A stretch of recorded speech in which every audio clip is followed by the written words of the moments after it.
pathology, necrosis. All right, so once again, we're going to be defining kind of the differences between apoptosis and necrosis. Now we're talking about necrosis. Necrosis, importantly, is always pathological. Okay, so it's always pathologic, and it occurs with a massive amount of cell death.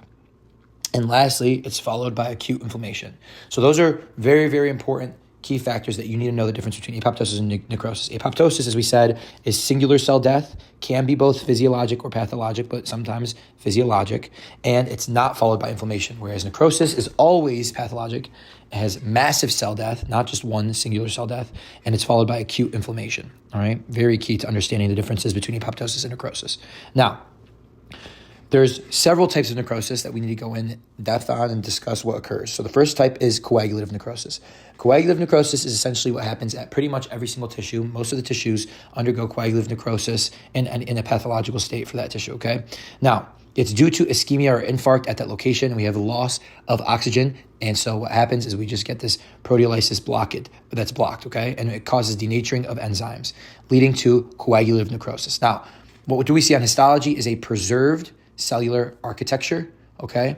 And I would definitely look up in your book or online what coagulative necrosis looks like, specifically for the Hem-Onc course. It's not that high yield for step one, but they love to ask for the Hem-Onc course, the different types of necrosis, okay?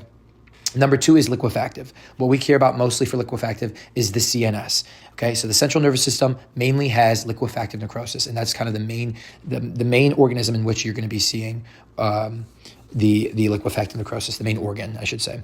And that's mediated by microglia, okay, within the CNS. Now, there can be types of liquefactive necrosis in the pancreas caused by pancreatitis, but once again, the main one that we need to care about is CNS. The last one can be seen with bacterial abscesses, which is neutrophil mediated, but once again, I can't tell you how important it is. Liquefactive necrosis is seen in the CNS. Make sure you see what it looks like on the brain. It's due to enzymes that just digest the tissue that's released from the cells, and make sure you know and see what that looks like.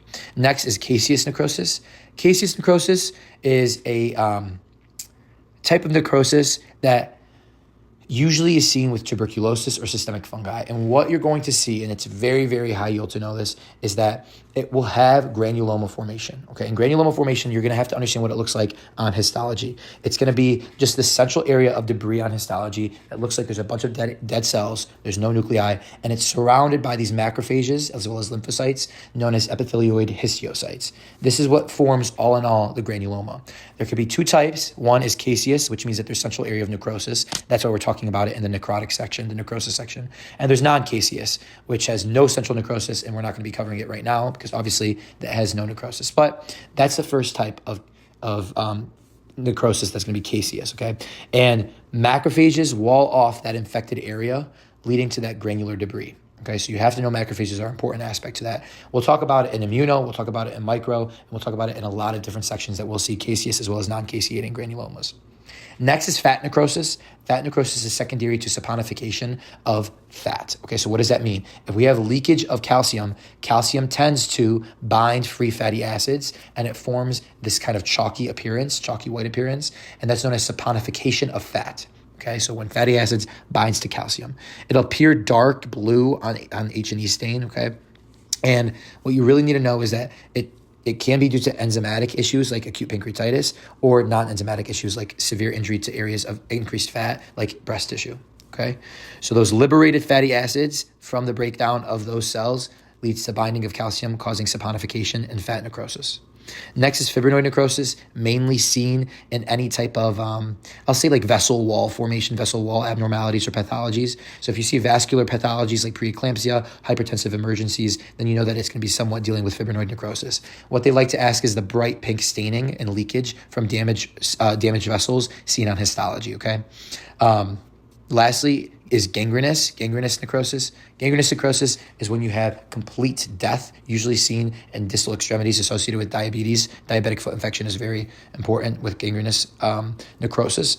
And it's not very high yield, but just understand what it looks like. Overall, necrosis isn't really that important except for the caseous and non-caseous forms, okay? So just a quick overview, just so you know we're on the same page. Necrosis, always pathological, massive cell death, and it's followed by inflammation. That's what makes it necrotizing, okay? One, coagulative. Coagulative is every single organ except for the brain, okay? And it has that preserved cellular architecture on histology. You know what it looks like on histology. Number two, liquefactive, mainly seen in the CNS, okay, due to enzymatic digestion of the tissue. Number three is caseous. It has macrophage involvement with epithelioid histiocytes that surround a central area of necrosis seen in TB and systemic fungi infections. Next is fat necrosis, usually due to free fatty acids leaking out from any trauma or enzymes due to acute pancreatitis binding to calcium, causing a saponification, okay, and it has that chalky white appearance. Fibrinoid is going to be associated with vascular abnormalities and pathologies with that plasma protein leakage that shows bright pink staining. And lastly is going to be our gangrenous necrosis, seen in diabetes and usually not as high yield as all the others.